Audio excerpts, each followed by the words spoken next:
Oh. Genuine, Gone. I believe that's the name of the song.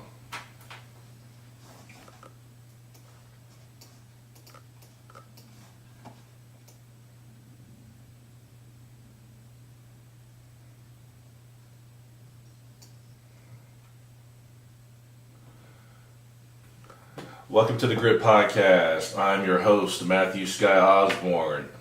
Talking again this week with Leah Graham. Happy to have her back. We'll be calling her here in a second. Gonna go ahead and get through all my formal shit. You can follow the TheGripPodcast on Spotify, iTunes, Podbean, Stitcher. Believe that's it. I always say if you do not see the podcast in your search on your streaming service, DM me and I'll see what I can do to fix that. You can follow us on Instagram at The Grip Podcast and Facebook The Grip Podcast, and on Twitter at Matthew Sky Oz under my profile. Get your Be Humane wristbands. I'm wearing them right now. Got a black one and a white one. And the point of the Be Humane wristband is to spark conversation with people. People see the wristband, they ask you, what's that? What does that mean? And you say to them, whatever your Be Humane issue is. Could be police brutality, civil rights, affirmative action, animal cruelty, gun laws, gay rights, global warming. It doesn't have to be one thing. It could be a number of things. And just be a conversation starter. These are $5. You can get them on my website at SkyEnt.live. $5, $1 shipping, $6 total. If you know me, hit me up in person. I'll get you one for $5 without the shipping.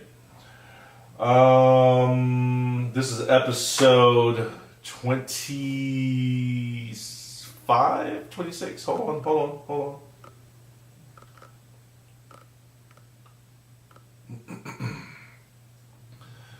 This is episode 25.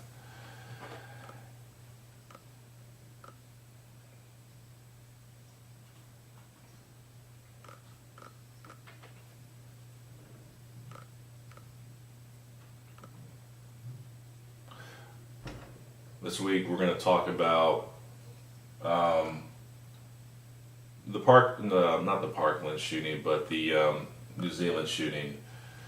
I said Parkland because you'll see why here in a moment. That's on my brain. Let me see here.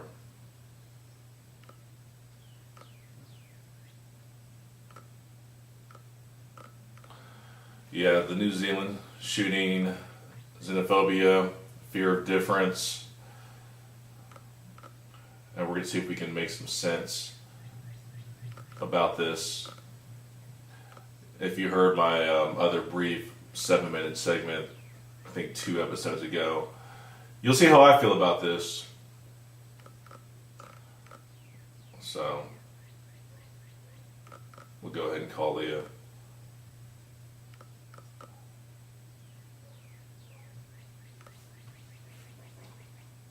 If you were jamming that song, I'm sorry.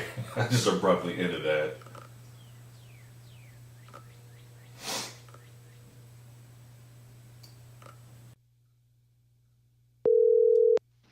Hey. What's up, Leah?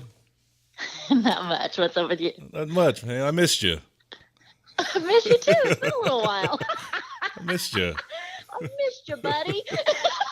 Missed you. Wait. I'm Matthew Sky Osborne. Look at that. I called you right on the dot. I rock. Did I get it? I mean, look at the timing. I was actually early today. Yeah? What? Yeah, like 30 seconds early? Like a minute. Oh, a minute. Oh, a whole minute. I got this intro thing down pretty good, I think, now. I actually have a Post-it note on my screen at the bottom, and it has the list of things I'm supposed to go through because I forget. Nice. Hey, I'd have to do the same thing. I'm all about lists. Otherwise, I'll just be all over the place, and I wouldn't be consistent. This way we get some consistency. Nice. I like it. So yeah, yeah, You're yeah. speaking my language. Speaking your language. So yeah, I didn't really say a whole lot before you came on. I just said I think we're going to be talking about New Zealand and xenophobia. Is that right? Yeah, and white male terrorism. Yeah, which is something that they don't want to talk about. Yeah, I was just thinking right before you called, I'm like, I should probably apologize to Matt. Probably going to get some messages in your DMs over this Yeah, over this episode. I don't know. Like Um, I'm, I'm pretty. I don't know what the word is. Like tough skinned. yeah, it weighs heavy. Yeah. Um, like people say to me, or I overhear conversations where they're saying things like, 49 people died. They'll mention another shooting and they're like, maybe, 10 people died. And I'm always like, one is too much, Yeah. in my opinion. I'm like, one is a tragedy. Like, one is somebody's everything. Right. There's And there's nothing else. the traumatic impact of that on Yeah. so many different people. Yeah. And we touch on this real quick. So like my wife, we kind of talk about this loosely, I think, where she's a white woman and she's slowly over the years kind of been coming into this realization of like what's really going on Yeah. in the world, in the country. And so she's having a lot of reaction to it, Sure. right? And she'll often say to me, why aren't you reacting as strongly as I am? Or she'll not like in a mean or accusatory way. She's just like Trying curious. to understand. Yeah. And she's like, how do you feel about this? I'm like, we've been experiencing not this exact thing, but we've been experiencing loss and tragedy as Black people For centuries. since I was like born, and my Yeah. mom and dad raised me to do things a certain way so I wouldn't get killed, and that was just a way of life. Right. And so we've always kind of had this like life is unfair and cruel and mean tragic. Right. our whole life. Yeah. And part of that obvious white privilege is, based on where you're coming from. I'm not going to blanket all white people the exact same way, but they all experience a level of it. Sure. In my opinion. So where she's from, she was in a cocoon, like a small town. And, I think there were like maybe 2 minorities or something. So in the whole town. yeah, it's they were pretty rare. And she actually told me the other day they had names for them, No. like, what does she say? Jap for like the Japanese kid. Yeah. And the Black kid, I can't remember what she said. Something like Blackie or whatever. Lord. Some bullshit. Yeah. Well, it wasn't her Right. nicknames. That's what the kids called them. Right. And it didn't really register to her until Later. the last few years or so, maybe sooner. I don't know. She didn't tell me. That those were slurs. Yeah, like that's fucked those up. Were not, that those were not terms of endearment. Right. Yeah. Yeah. Yeah. And so I think what you're getting at is like there's a level of shock, Yeah. right? That probably your wife and a lot of other white folks that are going through this process of understanding what's happening in this country and around the world, there's a level of shock, there's a level of processing that you're probably not doing because you started processing those things, like you said, at birth, right? Or like as soon as I came out the womb like, Mom, hey, what's going on? Blow this motherfucker up, Mom. But you know what I mean. You were surrounded by that from Exactly. the earliest years, and like you said, your parents raised you differently to try to keep you safe and try to keep you from becoming the next statistic, right? And so, from your earliest cognition, right? Shall I put it that way? Yeah. And so I think I relate to both of those Mm-hmm. scenarios, like kind of the process your wife is going through, because I went through deeply that process in grad school, particularly as it pertains to like African Americans in this country. But then I also, like you, had kind of already had a lot of, I mean, coming from an immigrant family and being a woman, Yeah, like you had I don't know. some exposure. Right, Right? right. But I Being sarcastic. definitely, yeah, but I mean, I definitely went through a deep, period of like having my eyes opened and kind of being shocked and horrified and, all that too. So, Yeah. yeah. I kind of wanted to bring up too, I know I just sent you Yeah, that, I was that going to ask you article. that about what you just sent me. I actually read it already. Yeah, I mean, I just was last night was on Facebook and saw the article about one of the Parkland, Florida, right? The mass shooting survivors from just, what was that, a year ago or not that Something long like that, ago? yeah. Her name was Sydney Aiello, and I was just reading how she, had developed post-traumatic stress disorder, was dealing with survivor's guilt.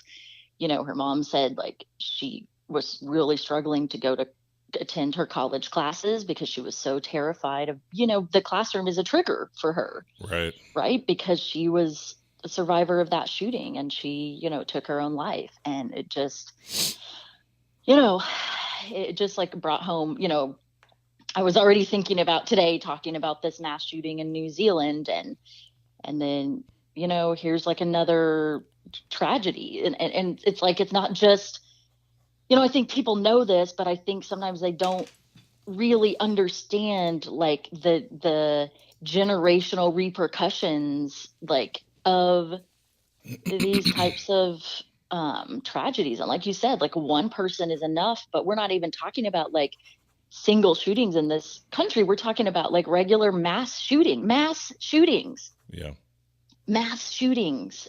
And that's just become a normal term in our vocabulary, like a normal headline, like what are we doing? But I just really like obviously felt, I mean, I think as a person who has dealt with PTSD and survivor's guilt, which I'll get into that probably a little more here in a moment, I've been through that journey and it's hellish. And I'm just, I just really like felt for this woman who's so young, she's a teenager, all these teenagers dealing with this level of trauma, and it's overwhelming and you don't know how to cope with it. And I don't know. So I just, Yeah, it weighs heavy on you. yeah, I can hear it. Yeah. It weighs really heavy. Like this is what we're allowing to happen to like thousands of children in this country, and the fallout of that. Like, do we really realize like the repercussions for years that this country is gonna face? You know what I'm saying? Yeah. Like, because we're allowing this to happen. I don't think we do. No. I want to keep going into that, but I want to say real quick because I had this thought right before the podcast, and based on what you're saying now, is not this. I don't believe this is off topic. It deals with suicide. I've always believed that suicide is a permanent fix to a somewhat temporary problem. And what I mean by that is I'm not trying to diminish what somebody's experiencing because I've dealt with it. And Yeah. I had a moment in my life where I was considering suicide. Yeah. And what pulled me out of that, or one of the things that pulled me out of that was the guy I was listening, I sent you, George Pransky. Yeah. And one of the main things he talks about is your thinking and how people get depressed and trapped in a moment. Right. Thinking it's never going to change. You're always going to feel this way that you feel forever. right now. And that's the or thing. Your circumstances will always be what they are right now. Yeah. And I don't know how it was for you, but that's my understanding of what that depression feels like. It's like you're trapped in that moment. At least that's how it was for me. And like, there's no escape. Exactly. And the thing that pulled me out of that was one really simple thing he said that planted the seed that pulled me out of that depression and those suicidal thoughts was, and hopefully this helps somebody if you're going through anything remotely close to this, was he says how he was talking to a lady who was in a deep depression for like years.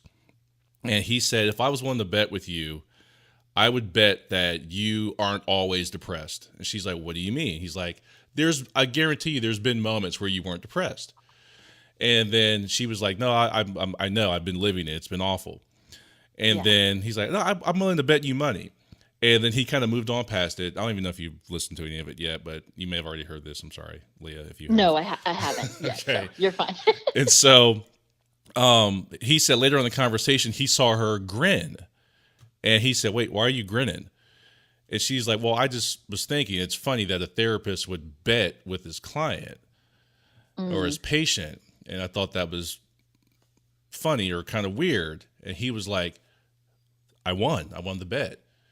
And she said, what do you mean? He was like, for that moment, you weren't depressed. And she was like, no, that doesn't count. That was like 3 seconds. A fleeting moment, yeah. And he was like, that's it.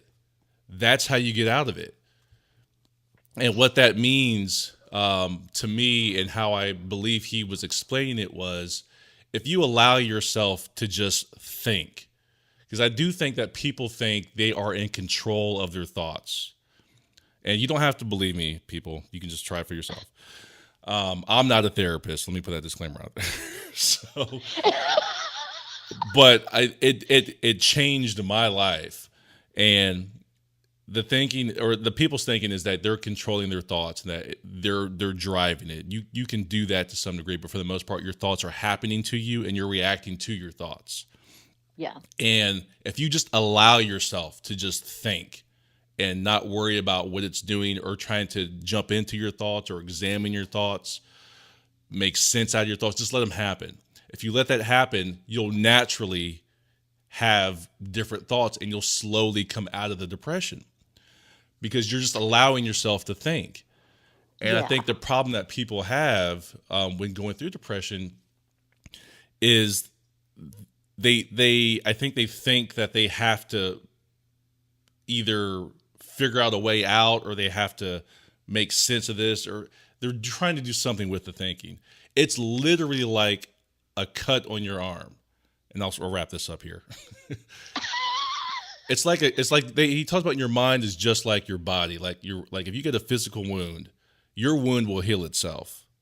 Mm. But if you keep picking at the wound, what's going to happen? It's not going to heal. But if you don't mess with it and just allow it to be there, it will naturally heal itself. I swear to God. You don't have to dissect it. You don't have to get into it. When the thoughts come, let the bad thoughts come. They'll come and they'll go. Right. And over time, each time they come, it should have less of an impact on you. I definitely agree that there's a ton of truth to what you're saying. Mm-hmm. I think, I mean, it reminds me of something I read. This is not nearly as deep as what you just said, but just this kind of little quote. It was like, you've survived 100% of your worst days so far, and you'll get through this one. That's awesome. Kind of this hope that, and this knowledge that better days are coming, even if it doesn't feel like it at the moment.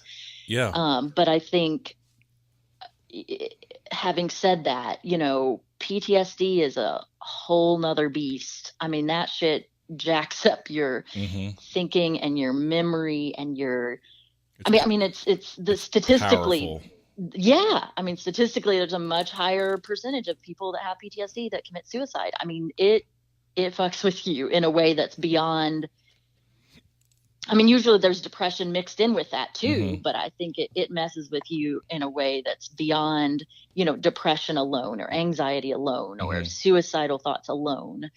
And, I mean, it's just a beast. I mean, it is. I've been through it more than once. And, but yeah, I think that you've survived 100% of your worst days, and this will get better, I think, is something I've hung on to, Yeah, I was just going to ask you real quick, is there anything you wanted to share real quick about how not to go down a different path, but just in case somebody's listening, I just want to make sure that maybe we offer something.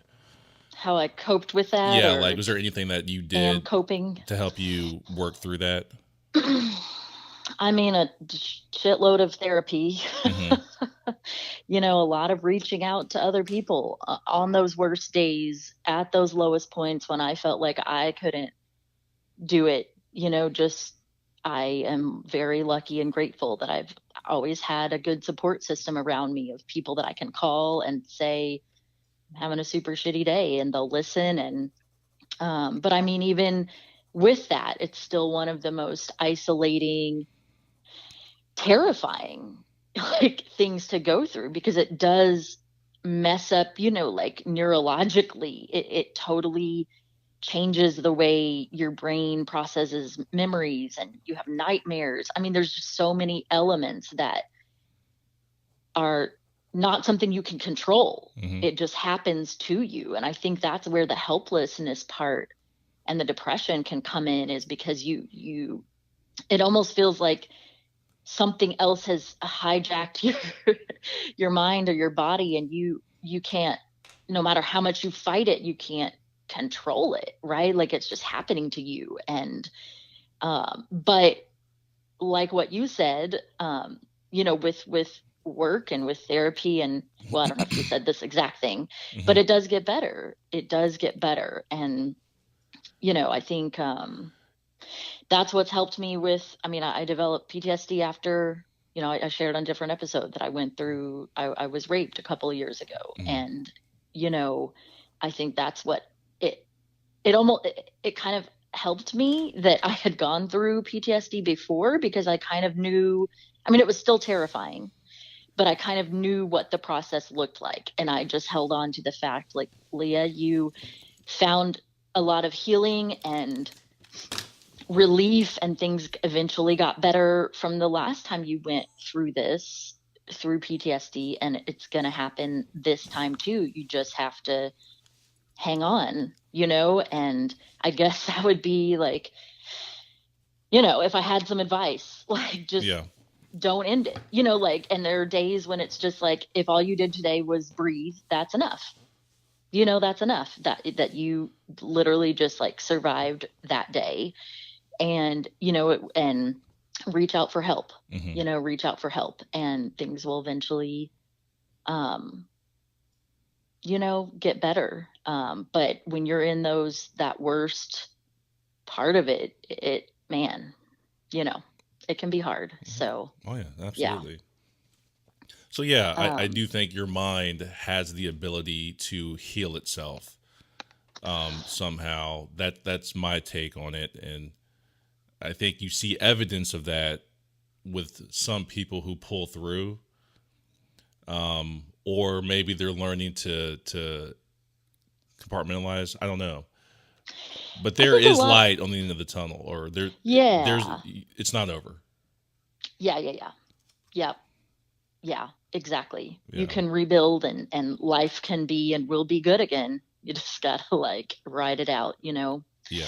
So. Yeah. Yeah, not to harp on that, but I do think it's important that we said something about that. I don't want to just bring up suicide and be like, yep, moving on, No, that's really good. Yeah. That's really, really good. People deal with that shit. Yeah, and I think people deal with, I mean, I've been at that place before too, and I think it's really important that like you shared and I've shared, that I think there's a lot more people that have been at that spot at some point in their life, or at multiple points in their lives. And I think that's another one of those issues that doesn't get talked about enough, where people are just like personal. It's hiding their pain. Right. Right. There's a lot of stigma attached to that. But I think a lot more people have been at that place than admit it, and so, yeah. So, yeah. So I kind of wanted to, kind of talk through just briefly my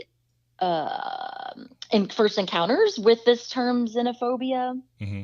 I know we mainly want to, I think, talk about New Zealand today, but yeah, but what's behind that? Right, exactly. And this is just kind of my take. I mean, I really loved the short clip that you did the other day, or a couple weeks ago, whenever it was. Yeah, I almost didn't do that. I was like, that was spontaneous and emotional. No, but I'm glad you did. I think you had a lot of really good things to say, and it's okay to be passionate. I think we need to be passionate about these topics. These are like life and death issues. We're not just talking about like just stupid shit. This is like stuff that's impacting so many people's lives. So Yeah. no, I thought it was really great. And yeah, so are we good to launch into kind of my okay. So yeah, so my I guess really my first encounter with this term xenophobia happened when I was living in South Africa. Like I talked about on a different podcast, I lived there from 2006 to 2008. And I'm going to kind of try to go briefly through this part, but obviously, we'll see. Mm-hmm. We'll see how it goes. But so in the spring of 2008, I was living in Pretoria in the northern part of the country, and was living on this base that housed like missionaries and humanitarian workers. And I started hearing these like rumors of like they're killing people and people are getting like hacked to death and like people whispering in these conversations. And I was like, what is going on? And so long story short, I mean, basically what was happening are what they term in South Africa xenophobic attacks, xenophobic violence. And this is something that happens regularly in South Africa. It's a thing, kind of like mass shootings are a thing in the US, right? And what is xenophobia? Okay, yeah. So xenophobia is, I mean, the word literally breaks down fear of difference. Xeno is difference, phobia is fear. But it also is like hatred of difference. It's described as like a deep-rooted fear of foreigners. So it can also relate to identity. I think it often relates to identity. So like fear of losing some part of your identity, be that racial, ethnic, religious, cultural, or fear of like losing your class identity, your class standing. So basically how this manifests in South Africa and how it was manifesting this spring of 2008. And you can look this, I mean, people can Google this, like xenophobia, South Africa, 2008. Like it was the worst outbreak of xenophobic violence that they'd had, I think maybe ever. I mean, declared a state of emergency, dispelled troops into the street for the first time since the end of apartheid. So, I mean, it was major thing. And it started this wave of violence started very close to where I was living, like literally a couple miles down the road.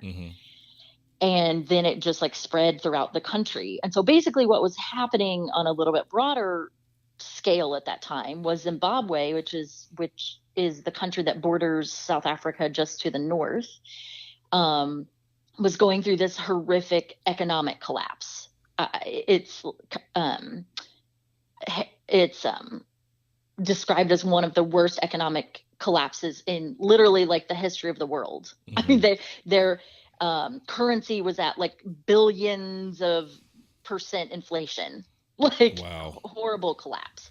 So of course, like people can't even buy food. You can't buy anything. Nobody has enough money. I mean, literally their whole economy had basically collapsed. Their money was worth nothing. And so of course people are like fleeing to neighboring countries, right? Just to try to survive. Right. And so there was an influx of migrants into South Africa from Zimbabwe.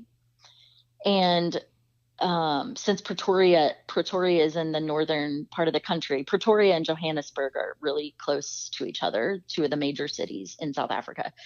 And so major influx of migrants into South Africa looking for jobs, and Black South Africans, which are, they're already still living in this, we talked about this before, like most of them are still living in poverty in these like shanty towns, very high rates of unemployment. just all of the continued effects of apartheid, right? Which had ended, but not that long ago. And of course, the effects hadn't ended when apartheid legally ended. And so you know, Never does. so you basically, right. So you basically have this group of people, and I'm not defending the actions of the South Africans, right? But you have this group of people that's already living in deprivation, lots of joblessness, very high rates of poverty, substandard housing, you know, and then you have this like lots of new migrants coming in, and I think, you know, South Africans saw them as a threat to already scarce jobs and a threat to already scarce housing. And so they literally, you know, South Africans literally just started like telling migrants, and it wasn't just Zimbabwean, there were also, you know, Somalian migrants, some other migrant groups that were already in the country, but basically started telling them like, if you don't leave, we're going to burn your houses, your shacks, and your businesses. And then when some people still didn't leave, then it's like, okay, if you don't leave, we're going to kill you. And that's what happened. So, I mean, it was pretty horrific. I don't need to go into the details of all that, but this was my first round of PTSD.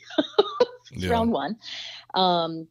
Because at the time I knew nothing about everything I just said to you, right? Like all I knew at the time was they're killing foreigners and I was a foreigner. Right. So like, it was terrifying because I didn't understand the political dynamics, that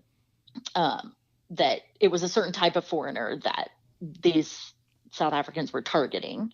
And so it was just super terrifying. And the people I was staying with didn't want to talk about it. I think they were super embarrassed about what was happening in their country. And I think they thought, well, if we don't talk to her about it, she won't be as scared. But instead it was the opposite, right? Like, I would hear all the whispers and know, oh, people are getting killed. Oh, you know, we would have workers come into the base and they were like, we were up all night because of the violence. And, so anyways, so this was my first encounter with this term xenophobia. And, you know, once I came back to the States, you know, very traumatized from this whole thing. Over the years, as I was able to handle it, I started researching and trying to figure out what had happened when I was there. You know, obviously I knew there was a whole context. It wasn't just, oh, people decided to kill these other people, right? There's like got to be a context. There's got to be a reason. And so I started researching and this is what I ended up studying for my grad degree. Like, this was the specific thing that I studied, was xenophobia in South Africa. So then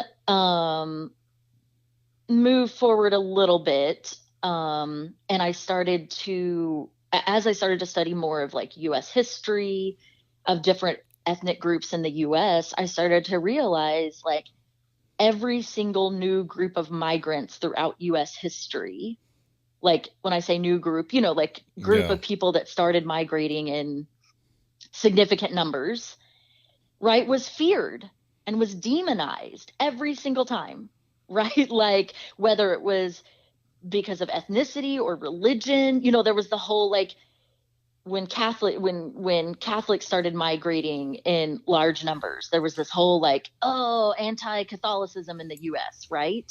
And demonizing of that. There was like when Irish started migrating in huge numbers, like the Irish were bad. Then there were the Chinese and they were horrible and they were taking everyone's jobs and it was yellow peril and, you know, these dangerous people. And then, you know, so I started to realize like this is a pattern, this fear of difference, this fear of foreigners was a pattern through pretty much, you know, US history, right? Mm-hmm. And so anyways, I guess, well, and that brings us to, you know, current times in the US, right? Where, you know, we have Trump and all of this, or well, even before Trump, we had 9/11. And so all this like Islamophobic rhetoric and all this xenophobia towards Muslims, right? That they're all terrorists and their religion is inherently violent and all this stuff. And then that same sort of thing towards Mexicans, right? Like all the anti-Mexican sentiment. And so I guess, I started to realize these very close connections between racism and xenophobia, right? That I think in every instance where you have racism towards a group of people, there is also an element of xenophobia, fear of those who are different, fear of foreigners, dislike of foreigners. And so I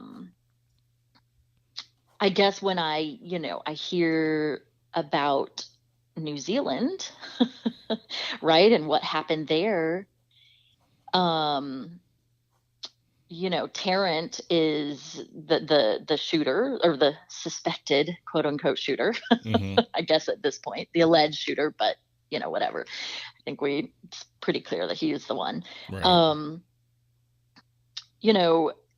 He had all of this white supremacist rhetoric and these white supremacist symbols, and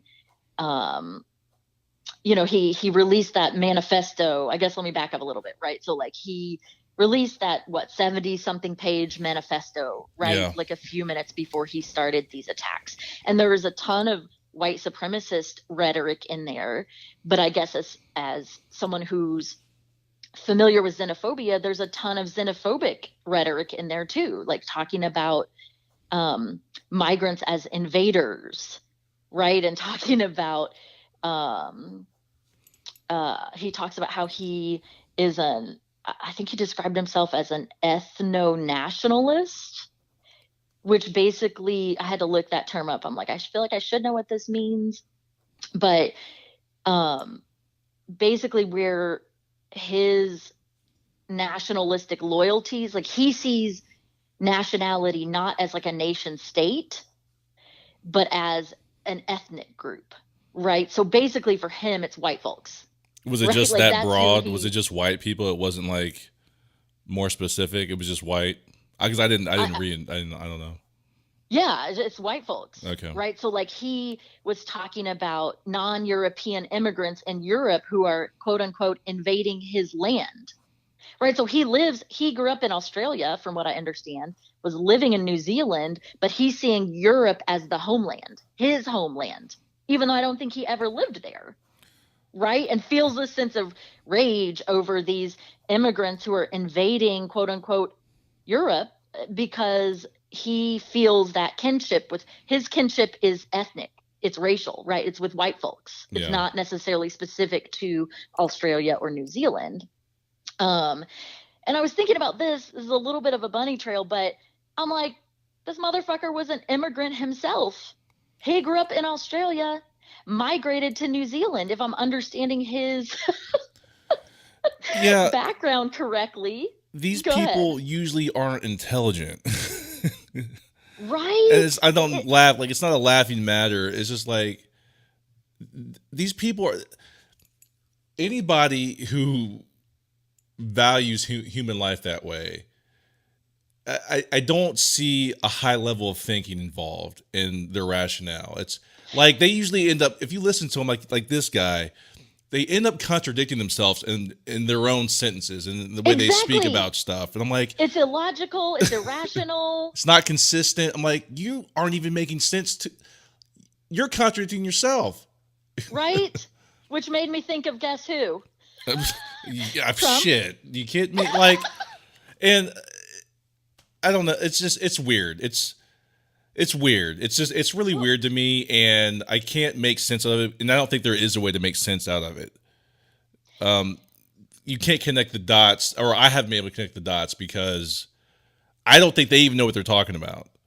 Well, and for me, that's why it's so important to bring in this fear element. Like to talk about xenophobia, because fear is that the connecting like dot? Primal, is that what it is? I mean, I'm not saying it's the only thing, right? But I think it's one of the big connecting dots, because fear will make you do things irrational.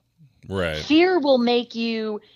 I think fear is one of the base elements that turns people that radicalizes people. I mean, I think it's also ignorance. I think it's also a sense of superiority. I think there are other elements, but I think there's always this element of fear, right? And so I think that's why it's so important to me to bring in, right? Because these people aren't rational. They're, like you said, they contradict themselves. So there has to be something. I mean, either they're just that dumb, which may be part of it too, but I think there has to be something that drives people to commit, right? This crazy, basically like give their life for this cause, right? Yeah. And so, so I don't know. I think fear, like That emotion. what I said, yeah, the strength of fear, and the irrationality of fear. And this is why, that's why I think Trump has been able to have the success that he's had, right? He plays on people's fears, right? Their base emotions. I was watching, sorry, I'm kind of like jumping around right now, but I recently watched this, a couple days ago, this documentary about the Ku Klux Klan that was so good. And I mean, the rhetoric around the time, there were different waves of the KKK, right? Like 3 different waves where the KKK was very active. But the rhetoric around, I think the second wave of it was around the time of when slavery was being abolished. And the rhetoric was basically the fear of a black takeover, right? This intense fear from white folks that black folks were going to gain political power, take over the U.S., and do to white folks what white folks had done to them. Right. So I think, and we see, I mean, you've seen that with Trump's rhetoric, right? I mean, you see him playing on people's fears. I don't want to put words in your mouth. Or I see exactly. it. Yeah. Yeah.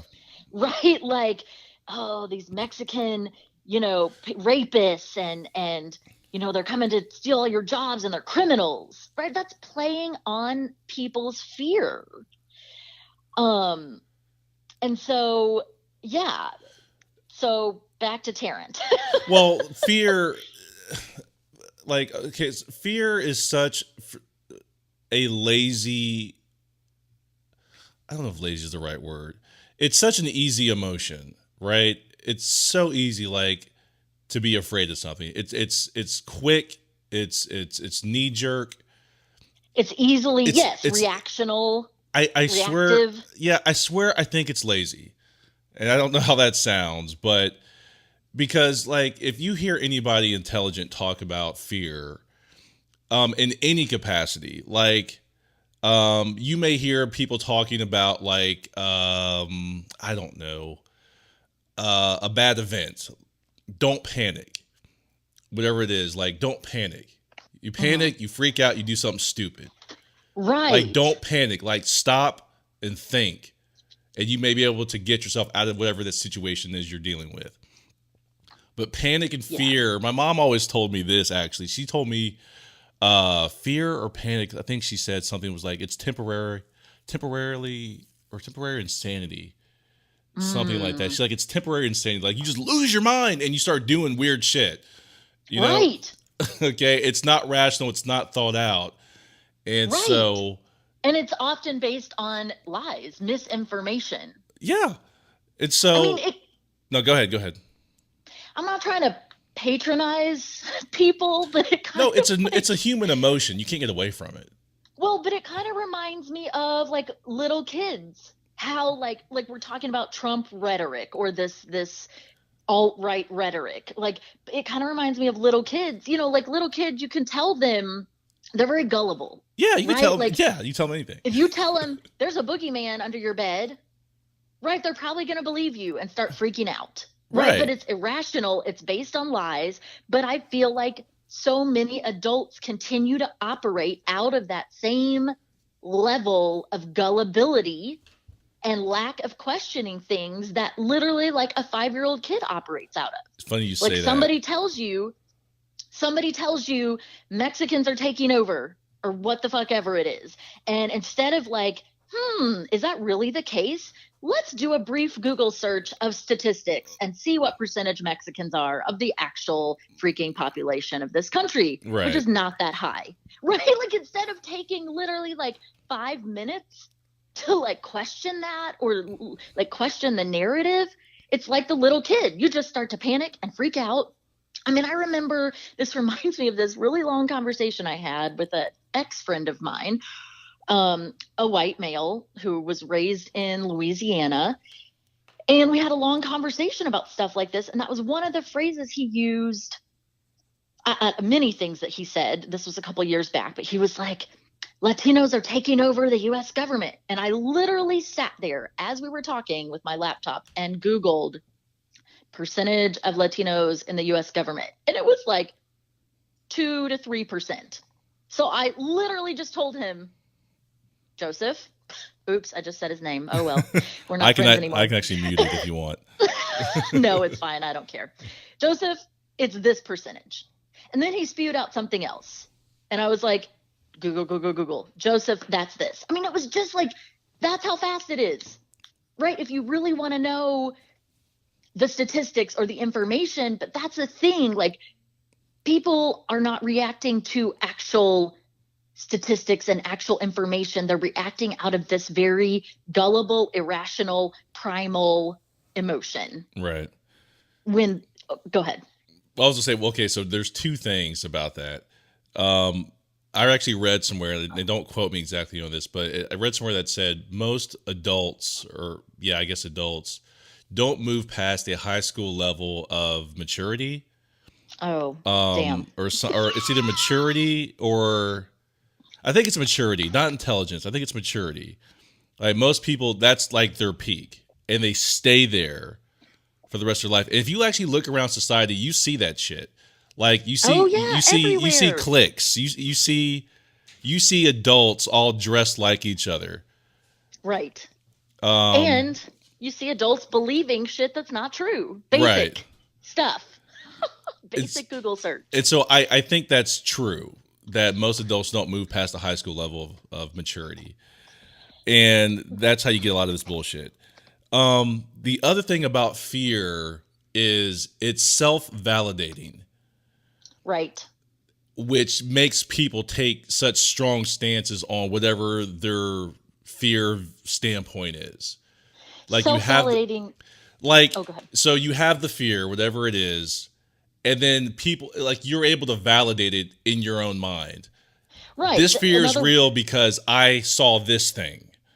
Right. But it's really about the way you're interpreting certain information. Exactly. It's self-validating, which it means it's not legit. Like, you're not validating that fear, like you said, with actual facts or information. You're just validating it within your own mind. It's very surface level. Another, I think, term that describes what you're talking about is confirmation bias, right? Yes. We've talked about this before. This is an actual psychological, I don't know if you want to call it a phenomenon. It's not, I don't know, but it's very common, right? It's psychologically proven that people have these certain biases, these certain ideas, and then they take in information in a way that confirms those biases, right? So, like, it's kind of like what you're saying. They see what they want to see, or they see they only see things that confirm what they already believe. Exactly. It's lazy. It's lazy. It's lazy. It doesn't take a lot of work. Well, it does. It takes, like, what you did on Google, like, that wasn't hard. It's just something beyond the fear takes a little more work that they're not willing to do for whatever reason. Right. And I think that's why, like you mentioned earlier, this Tarrant, this New Zealand shooter, the ignorance behind this. I think that's where that ignorance part comes in. Like, put in a little work to verify whether this thing is true or not, because more often than not, right, something is going to be 95% lie and 5% truth, or maybe 100% lie, right? But it's like we're talking about, people are not reacting to actual statistics. Okay, like, for instance, for instance, New Zealand, Brenton Tarrant, supposedly enraged and terrified about this takeover, this invasion of migrants, right? Guess what percentage of New Zealand is Muslim? 5, 2, I don't know. 1.2%. 1 fucking percent. Right? So, like, is that anywhere close to a takeover? Is what? that, like, anywhere close to, like, an invasion? Like, you know what I'm saying? So, like, the actual level of threat, just demographics wise. Like, what level of insecurity? Right? Like, what does a person have to have? For, like, what do you... I can't. That 1% of your population brings you to the level that you think you need to cleanse your land from these folks because they're taking over. Look, you know what? Yeah. I mean, it's not even rational. It's not even logical. I saw this headline yesterday. I did not read the article that was talking about military generals do not want to send troops to the border under President Trump's declaration of emergency. First of all, because it's not happening.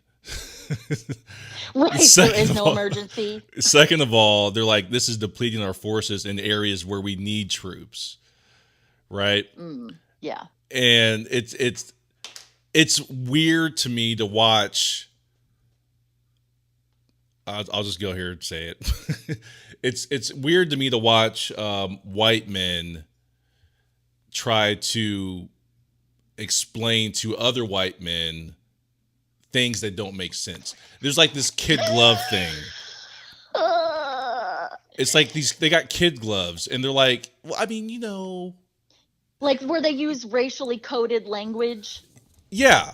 Like they dance around it. It's weird. And I'm like, just say it. Like, no, man, you're fucking nuts. It's not happening. I mean, I know there's a more professional way to say that, but you can't say that in a business meeting or whatever, but it's like, I see this in the media. I see it in politics for obvious reasons all the time, where I see white people talking around these issues.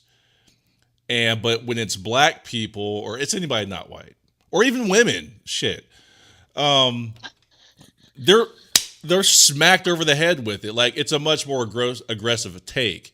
But when, like you see these white men doing it to each other, it's like, well, it's like they dial it back. Yeah. The rhetoric is different. Yeah. Which, I mean, it's that way yeah.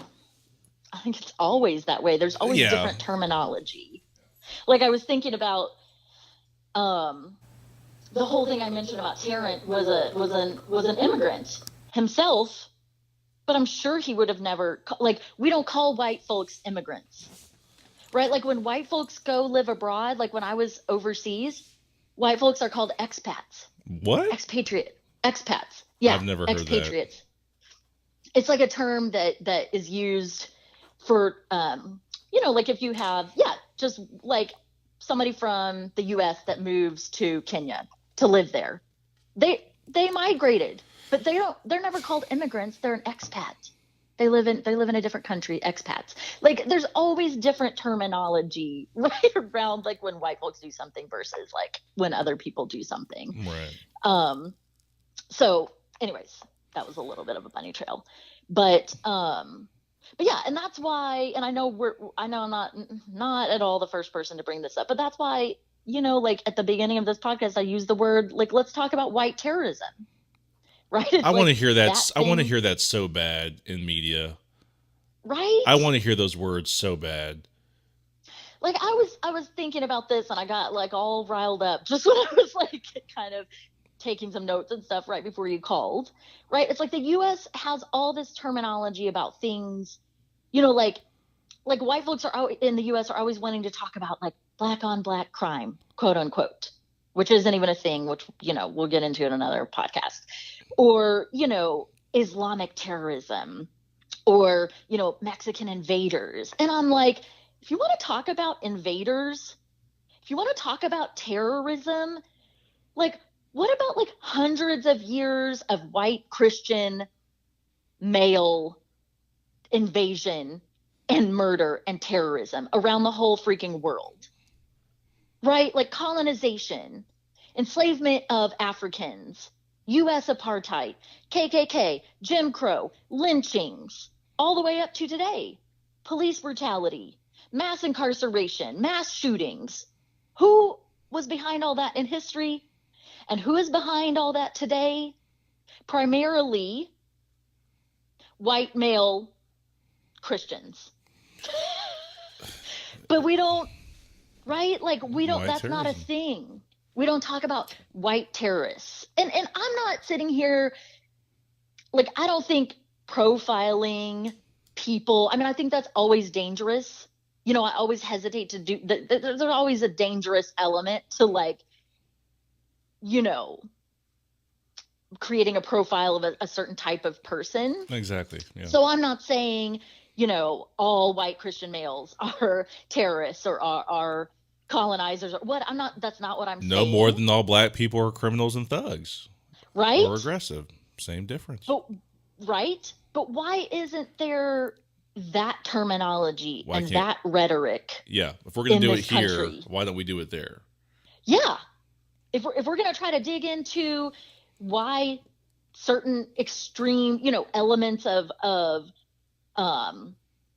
Muslim folks, you know, commit this or that, then, or yeah, whatever. Why aren't we digging into this profile that we see over and over in mass shootings or police brutality, or, you know what I'm saying? Mm-hmm. But we don't want to talk about that. We don't want to acknowledge that. And that's not something, you know, this is the the whole, you know, Islamic terrorism, quote unquote, you know, conversation in this country essentially started around 9/11, which was not that long ago, right? Whereas, you know, the things I mentioned that white male Christians have done, not just in this country, but worldwide, has been going on for centuries, right? So when we're talking about like a time span, that's been going on for a bazillion years longer, right, than any sort of extreme acts by Muslims. And so, but it's like we don't have rhetoric around that. Or, you know, if you say white male Christian terrorism, people will clutch their pearls, right? Like, and think you're a racist, or, you know, what are you talking about? What do you even mean? Like, you know what I'm saying? But it's like, that's a thing. Absolutely. That's a thing. I mean, absolutely. There is no question about that. You can't question that. There is no question about that. None. Negative. But it's always minimized. It's always dismissed. You know, and again, I know this isn't saying anything new, but with these mass shootings, you know, it's always like they're a lone wolf, or they're, you know, had mental health issues. Well, obviously, but it's like there's always some way to dismiss. Like, no shit. Right? Like, really, Captain Obvious? But it's like there's always this way to dismiss these folks from the broader context of how they became radicalized, or you know what I'm saying? Like the broader societal elements, white supremacy, xenophobia, alt-right, you know, all these connections that people like Tarrant or people like Dylan Roof, or, I mean, these blatant connections that these folks have. I mean, it's so blatant. Like Tarrant had all these symbols and words connecting himself to like something he had written on his guns. He had all these symbols written on his guns, and it connected him to, you know, like things that Hitler had written, and all these different, like, to these alt-right websites. I mean, there's all these, like, it's not even like you have to read into it. It's like it's like right there. It's super obvious. Right? Like he wrote the damn symbols on his guns. Sorry, I want to ask you a question. Yeah. I actually want to know. I'm not doing this to one of those things where I just want you to talk about it on the podcast. I want to ask you a question. Okay. with these white male shooters and these white male extremists, I personally have seen a consistent theme, and correct me if I'm wrong because I have not researched this. This is just based off loose observation. Okay. Okay. So Emphasis on a loose. loose observation. Okay. When I see these guys, whether it's on the news or any protest, whatever it is, it's always just white men. Yeah. I'll see maybe like a white woman sprinkled in there here and there. Sprinkled. You know, but it's a bunch of white dudes who appear to me like they can't deal with anything. Like they can't deal with society. You hear a lot of these like male shooters, white male shooters complaining about women or like the lack thereof in their life. Like the incels, which I'm not super familiar with, whatever that group is. Yeah, or like I couldn't get a girlfriend. Yeah, or couldn't get laid. I can't get laid. Women don't like me. Yeah. So I'm going to go kill a bunch of people. So I'll show them. Yeah. No, you've hit on exactly, I think you've hit the nail on the head. I'm like, what the fuck? I'm like, is this head. really what this is? Y'all can't, not y'all, all of you, okay? These guys. I'm like, you guys can't deal with anything? Is that what this is? Is that what this fucking is? It is. You can't deal with anything? Well, no, but that's created. Okay, so what that is, right? It's entitlement. Because when you feel entitled to something, right, you feel like you deserve that. Then you feel like you can take that however you need to, go to whatever lengths to take that. Because it should be yours, right? So it's entitlement, but it's entitlement that I believe comes directly, quote me, capital letters, directly from this toxic concoction of white supremacy and the entitlement that fosters and patriarchy and sexism. So white males are at the top of the food chain, or perceiving themselves to be at the top of the food chain. Thank you for clarifying racially. That. What's that? I said thank you for clarifying that. Racially, right? Because they're white. and then gender, because they're male.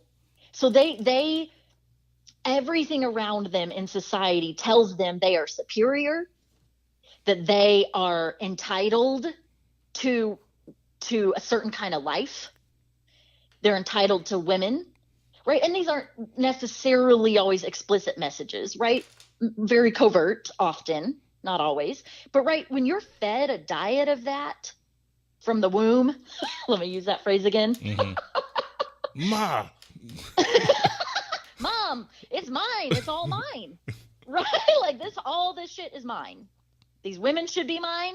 The wealth should be mine. The land should be mine. I mean, that's the whole premise of white supremacy, right? Is I'm white, and so I'm supreme, and I should be entitled to kill people, to take their land, to do whatever I want, to get what I believe is rightfully mine.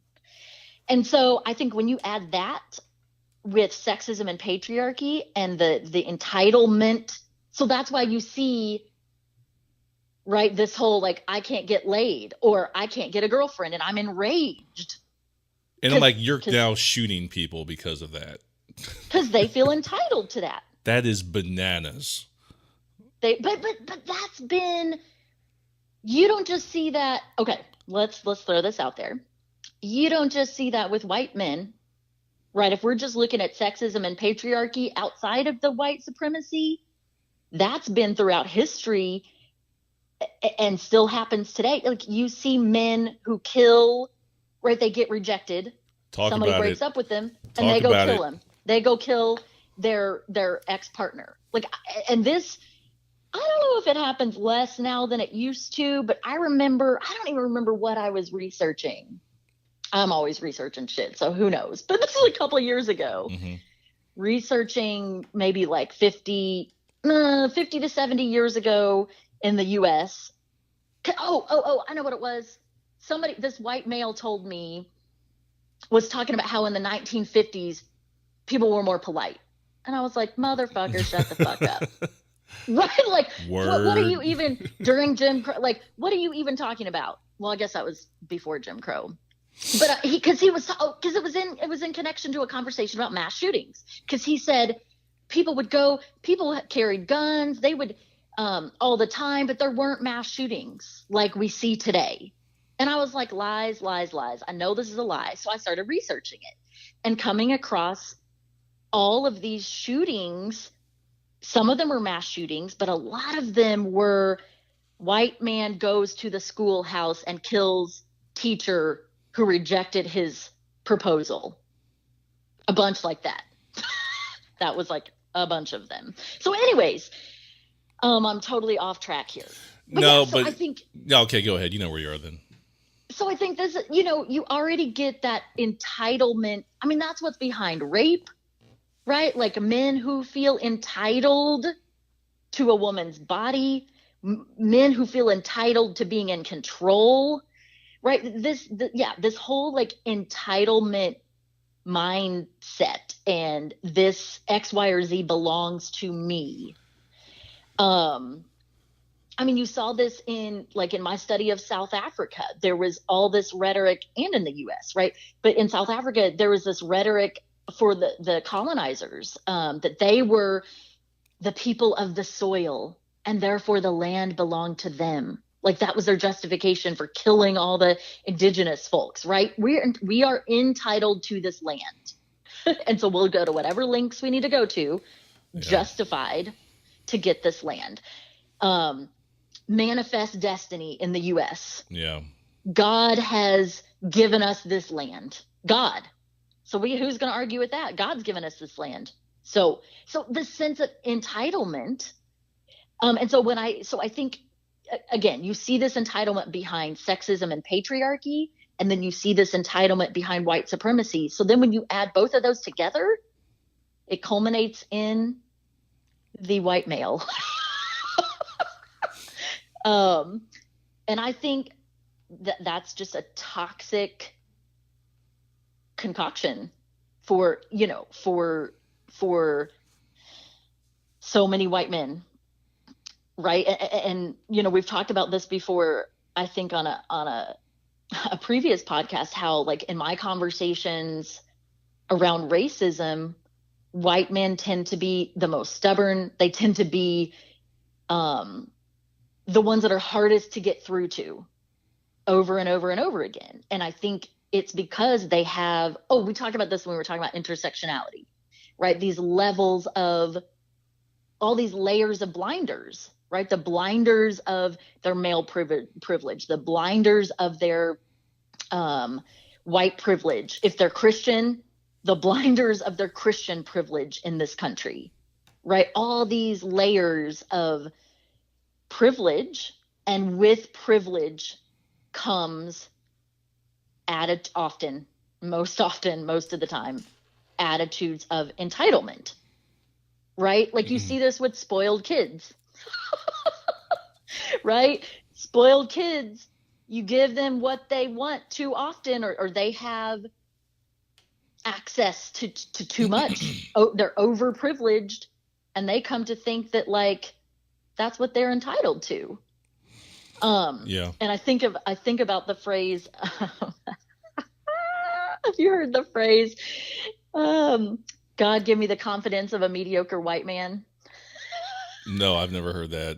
I've heard things like that. Like I heard Dave Chappelle talk about a rich black guy ran into a homeless white guy and offered to trade places with him. And the homeless white guy said, no, I'm going to ride out this white thing. Oh my gosh. That's so bad. So let me say this because I want to make sure I'm adding some clarity to because we're covering a lot of information very quickly. Yeah. And you jump in here wherever you want because I don't want to put words in your mouth. But so when we're talking about or I'm mentioning or I'm talking about these white men and these issues, I'm trying to say I see all kind of different levels of it. Yes. Okay, so I don't want to say that I'm blanketing all white men as extremists, but I No. do believe white males, white people obviously have this layer of what's the word? That they fall somewhere on the spectrum. There's somewhere on the spectrum where you are not getting all the information. Right. And that's because of society and white supremacy and things we talk about on this podcast. Because like I've seen it, and where I in the past have met like this is just another layer of it or level.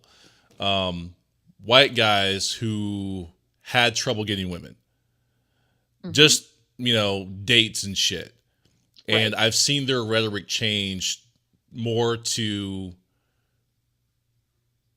Aggressive. It's aggressive, but it's not violent. It's like, well, that's how women are, or women this, and you kind of you hear it. I'm like, you hear it turn a little bit, and I'm like, is it women, or is it you? Or is it you? Are you a dick, or are you socially awkward? Okay, but I won't. But I'll also say this. Women. Now don't punch me here, okay? So I'm. You're lucky you're in Texas. Some women can be hard to deal with, and it's hard to deal with women. I won't even say women. It's hard to deal with people if you aren't, if you don't have a level of confidence and you don't know how to talk to people. I think like normal shit evolves into weird shit. And becomes like other things like, oh, well, these weird stereotypes are women, or is it just people are different, people are diverse, people are complicated. Getting to learn how to talk to people is all a process. Yeah, I think there's that. And I'm sure there's all the other stuff playing into it, obviously. I think there's. Oh, go ahead. I'm just saying, it's just, from my experience, I see a lot of normal shit, like I just said, get turned into weird shit. Right. The more people get frustrated or the more rejection they face. I'm like, because I've done it myself where I've overcomplicated something that was simple because I was frustrated. And then it's kind of hard to admit, like, I was overreacting. Nobody likes to be rejected. I mean, that's another one of those, like, things that brings out sometimes our worst of human emotions and human it's tough to deal behavior. With. It's tough for everyone to deal with. You don't go shoot up people because you can't reject it, right? That's not the way. Right. But I think, like, to kind of go back to what we defined about xenophobia at the very beginning, right? That it may relate to identity, a fear of losing something. I think, that ties into this notion of entitlement that sorry, I keep bringing that up. I'm not trying to beat a dead horse, but it's like, if you feel entitled to something, not having that thing feels like a loss. Right. So if you, feel entitled to a relationship or this or that or the other, you don't have to have it and lose it for it to feel like a loss. It can feel like a loss because you never had it to begin with. And I think, like you're saying, talking about men being rejected and that turning into something weird, because you don't see women. I mean, you might see women. I've watched a lot of crime shows. I guess you might see women occasionally in these, I don't know the statistics on this, like commit, like put a hit out on their like if their husband cheats, like in the case of infidelity, right? Like, I think you have that occasionally, but I don't think the prevalence of that versus like what we're talking about, like men being rejected by a significant other or killing people because they can't get a girlfriend. I've not ever heard of a case of a woman doing that. I'm sure it exists somewhere out there. But there's a different level, right? Of like men enacting that violence on women because they can't get sex or get a girlfriend or they get rejected versus women doing that. Where was I going with that? Well, I don't know, but I want to ask you, hopefully it'll come back to you. Why do you think, Leah, we don't see more black male mass shooters? Why don't we see more female mass shooters? Why is that, Leah? What do you think? Why do you have to ask it in such a patronizing way? I'm sorry. Let me answer. I feel like you already have an answer to this question that you want to share. My opinion. Why don't you share? Is we're always dealing with shit. Okay, we don't feel entitled to anything. That's been my experience. I don't feel entitled to anything. I feel entitled to nothing. Right. Because you've had to fight for every damn thing, like claw your way. Nothing's mine. Anything that you've ever had in this country. Or even just to survive, to exist. Nothing's mine. Everything I have, I had to go out and get. You know? So I literally think it may be somewhat that simple. Is these other groups, when I say that, I mean black people, women, we deal with shit. Yeah. And again, I'm not saying all white people can't deal with it. No. Okay. But we don't, but you're saying. But why don't you see it? People of color and women don't have that level of entitlement that is often developed in white men. My country. You know what, Leah? I kind of don't feel like this is my country sometimes. Yeah. You don't ever hear black people say that in my experience, like my country, my land. I'm like, yeah, no. Well, and okay, think about this. You know, I'm big on language, right? Yeah. How many people correlate the word American with white? American is white. I hear this all the fucking time and people don't even realize they're doing it. Like how obvious is it, right? Like I'm mixed race, or people will talk about other mixed race people and be like, oh, they're half Chinese, half American. Yeah, you're Chinese American. Meaning white. We all know that in this country, like to be fully American, you can never be quote unquote be seen as fully American if you're not white. You're not, because white fucking fact. The fucking evidence, and why are we cussing so much? The motherfucking fuck evidence is right there in front of your face, like you just said. African American, Chinese American, mixed race American. Right. When was the last time you heard white American? People, yeah, exactly. You people don't phrase never it that heard way. it. Right? But what people mean when they say American is they mean white. Yes. Like that's what they mean. And that again goes to that entitlement. Right? This is white people's land. Again, that manifest destiny shit. God gave us this land. It was the same, like I said, same rhetoric white people use in South Africa to commit genocide and take over, right? This is our land. And then there's these other people, these migrants that are invading, quote unquote, our land and taking, quote unquote, our jobs, right? Everything's ours. Yeah, you hear it. As white people. You hear it, don't you? You hear it. It's so obvious. Everywhere. Our jobs. Everything's ours, meaning white people. And entitlement. I rest my case. It ain't right. I'm looking for a mic. I'm looking for a mic to drop. I don't have it. I'd tip my mic over if it didn't make a mess. this what did I say? This courtroom is adjourned. I don't even know if that's I need a gavel. I need a gavel. Can you hear this? Thank you. Thank you. Tune in next time. Thank you for tuning in to The Grip. Roll credits. Podcast shuffle. Or playlist shuffle. Oh my God, you're nuts. Hey, let me do this because that's an excellent stopping point. That's You're like, you're joking about stopping, but let's actually stop. I mean, yeah, we're just over an hour. That's a great stopping point. Let me say this real quick. I actually want to say two things to you that I wrote down here. You're not big into comic book movies, right?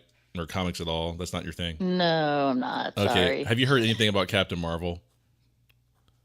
Like, have you read, heard any kind of like anything? No. Okay. Not So really. that's Unless, wait, is that the new movie that's out? yeah, that the female stars a superhero. woman? Yes. Okay, I've heard a little bit about it. Okay, so I don't know if you saw one of my posts about it where people were upset about it, or some people were upset about it being feminist. And I was like, yo, if you consider a female driven movie dealing with just whatever shit Oh women my deal gosh. with as feminist, I think you're an idiot. Or just having a female lead character. It's feminist. I'm like, yo, you're an idiot. I'm not talking to you. But that wasn't even the point I wanted to make, because I already made that point on Facebook. They deal with xenophobia in that movie. I don't want to give out any spoilers in the movie, but that is like the main plot outside of her being a female superhero that they deal with in that movie. Yeah. And I thought that was hilarious. And it's kind of funny to hear some people talk about the movie and they didn't even catch that. I was like, yo, were we watching the same movie? They're like, what? I'm like, you didn't see that? But then that, I guess, goes to, people's perception and all the other stuff that goes into it. But yeah, maybe I'll have to watch it now. Actually, now you know what? Dangled that little tidbit. Okay, so spoiler alert for anybody that hasn't seen Captain Marvel. Maybe fast forward through this if you don't want to hear it. But that's basically what it is. It's a race of aliens, and I don't laugh. Okay, like I said, this is my jam. It's my bullshit. It's a race of aliens who demonize another race. And you're going through the whole movie basically thinking that the alien race B are the bad guys. And they're attacking them, and they're chasing them, and they're killing them. But at the end of the movie, you find out race B were actually the good guys. And they were fleeing and protecting themselves from alien race A. Okay. And they were demonizing. They're violent. They're evil. They're monsters. They're animals. They have different color skin. Their ears are pointy. And that's like what's happening in the movie. And it's actually very sad. And I actually teared up at one point because they show one of the alien race B's family and their child. And I was like, that's, reality. I'm Aliens are reality. No, the issues. No. I know. Yeah. But never mind. No, go ahead. Go ahead. No, you go. No, you go. Well, no, you go. I was going to say, no, you. I insist. Okay, I'll go. Before you even brought up the alien thing, when you very first started talking about this movie you're talking about, it reminded me of this sci-fi film that's based in South Africa that has kind of the same. It's called District 9. Yeah, that's a really good movie, and does it not talk about this? It's dealing with xenophobia. It's the same kind of thing. Like these aliens, this like spaceship hovers over Johannesburg, and then these aliens come out of this like spaceship or whatever, and they're demonized and they're put into an internment camp and blah, blah, blah. There's all this fear and this xenophobia. And then you realize the symbolism is that the aliens, quote unquote, represent what white South Africa did to black South Africans. Yeah. I mean, it's this very symbolic, but it's very powerful. I think it's like taking that, instead of something just being so blatantly obvious, it's like you kind of get into the story before you realize what it symbolizes. And then you're like, oh, damn, that's so true. That's what happened, Exactly. So, yeah. I'll have to check that out. And that's one of the things that I love about entertainment, and that's one of the things I seek to do with my production company is to educate people through entertainment. And I'm trying to think about possible subtle ways to do that, and I think that's where you get into, using aliens and science fiction, and because you can capture Right. people's imagination, and then you punch them in the face. You know, Once they're unsuspecting, they're totally unsuspecting. and then you hit them. Bam. You know. And they're just laid out. Yeah. So that's one of the things that I love about entertainment, and that's why I'm so big into comics and movies, because there are a lot of, in my opinion, you know, undertones and racial undertones and feminist undertones in these comics. It just speaks to me. That's awesome. So the second thing I want to say to you before we wrap up here is just about the podcast. I've had people come up to me within the last week, talk to me about specific topics we've talked about. I'm being very vague here, obviously. And like going nuts because they're like, you guys just talked about this thing. And I don't want to say too much because I don't want to put them on the spot or embarrass them. But they were talking to me about, what could I say? It was the racial fetish episode. Oh, okay. And they were experiencing, you know, someone talking about that exactly how we were talking about how they talk about it. Like, you mean they had that happen to them where they were being fetishized? No, they were talking about fetishizing a person and having a mixed race child because I want a mixed race child. Oh, Lord Jesus, help us. Run. You know what I mean? Yeah. And so they saw it like playing out in front of them. They them. literally, like, it was unfolding. They're like, holy shit, I just heard about this. Yeah. Interesting. You know? Interesting. So, you know, we're getting out there. I'm gonna try to do some more press for us. I'm actually gonna reach out to some newspapers and some things and some media here in Dallas. I actually tried to do it in Chicago too, and see if I can spread, you know, the podcast. And I want to do a live podcast like at a college somewhere. Oh. Like on stage, and we could do it from an audience. And this is probably a conversation we could have off the podcast, but I'm just talking, so I'm sorry, everybody. Yeah. But yeah, if we could do that, people that. could come, you know, and interact with us and shit. I would love that. So I just want you to, that's on my mind. I'm trying to figure out how to do that. I've actually been to one of those before. Yeah. I didn't really think about that till now. I think it was a podcast recording, and it was super cool. Yeah. You just do it in, I don't know, a college classroom or auditorium or somewhere. I don't know. Yeah. So I'm That'd be really awesome. I'm looking into that. It's shit. If you find that or something like that in Chicago, I got a lot of family out there, and it's nothing for me to get out there. Okay. Yeah. And, you know, whatever. So. Yeah. Let's talk more about that. Okay. Okay. So, yeah, I guess that's it. I really enjoyed this podcast, and I think we talked about some things. Some things.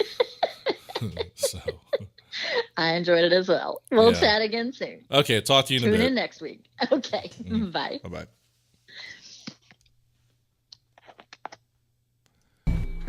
Whoa. Okay, so playlist shuffle. We're gonna take us out, and you guys have a great weekend. Safe travels. Please share the podcast. Repost it on your social media. I'm actually going to start doing giveaways of like money or gift cards for people who repost the podcast. We're going to put you into a drawing to win like a $50 or $60 like gift card to Amazon or something, or rating us on iTunes, because we need to keep growing this podcast, because I don't hear any other podcasts or people talking about what we talk about, and it's important, and I need it to spread. So thank you very much for listening and tuning in. And I'm going to go to one of my playlists right now.